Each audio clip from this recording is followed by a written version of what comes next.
Hey, how's it going? Jean here with Luma University, and in this video, I just want to talk real quick about what you should learn and what you shouldn't learn in photography. And it's really less about what you're actually learning and more about how you're learning it that's really important to me. So what I see so much online and with YouTubers and things like that is that they're teaching very specific techniques or tutorials without explaining why they happen or why you choose a certain setting on your camera or why you place your light in a certain way.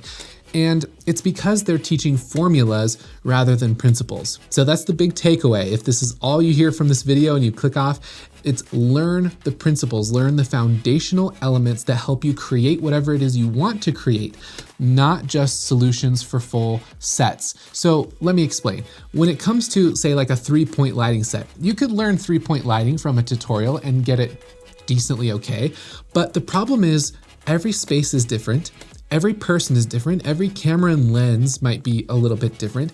And so the combination of tools that they tell you will be different. So let's say, for example, someone says, all right, I'm shooting on the Sony a7 IV and I'm at this aperture with this lens and I'm shooting this subject and I have this light at this power and this light at this power and this light at this power, and you try the exact same thing.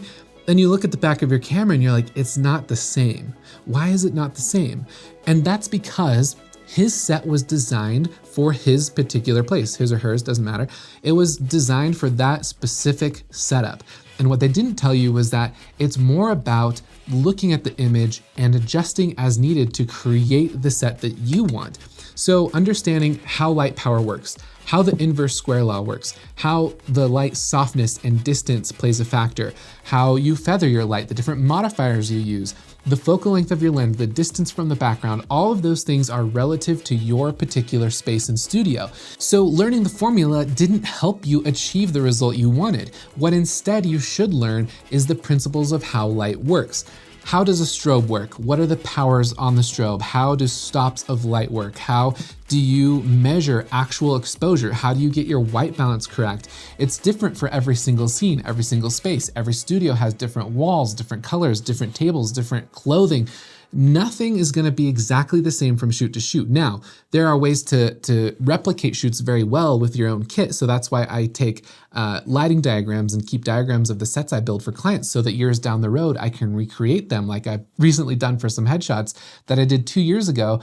They got a new team member. I brought him in. I was able to set it up and dial it into my lighting setup, and it was almost perfect. But I did change lighting brands between then, so I needed to tweak from there. So I can't just follow the diagrams exactly, even in the same studio, even in the same space, because my lights changed. So even if you didn't change your gear, you would still have to precisely measure to the millimeter where everything was placed before to get it exact. And even then, software updates on your camera or your capture software, anything can shift things a little. So really what matters is knowing the fundamentals to create the final result that you are going for, rather than to just learn formulas and try to repeat them, because your work will never, ever be the same if you just copy and paste.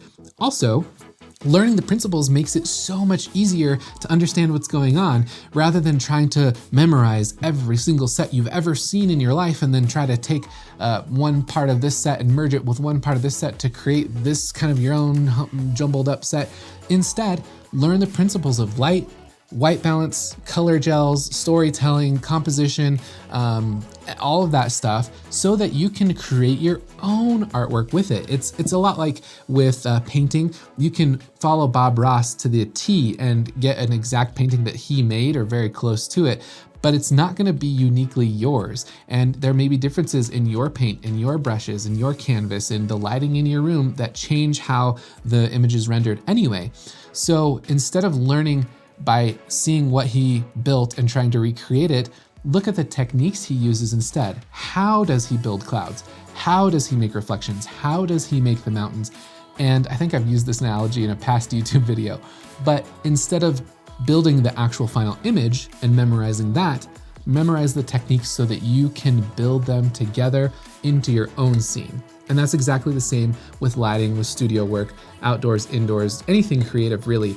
It's all about learning the fundamentals, the principles, and the art and science behind your work rather than the formulas. So I hope that helps. If you're looking to learn some of the foundations of lighting, I have a free course at lumauniversity.com that teaches you all about the common lighting positions, inverse square law, some basics on modifiers, and it's really those foundational principles that I'm teaching. It's not formulas. It does show you how to combine things together and create, and so it's a really great solid foundation. You can start off with that for free. So check out lumauniversity.com, and of course, if you have any tips or tricks below that are on this topic, let me know in the comments, and like and subscribe so that you can be notified for future videos and also help boost the algorithm to show more people on YouTube videos like this if you enjoyed it. That means a lot to me, supports me a lot. I'm trying to get my watch hours up, so if I can get my YouTube monetized, that would be insane. I've got about 1,500 watch hours to go, so that would be very helpful. Alrighty, that's it. Have a wonderful day. Thank you so much for watching. I'll see you next time.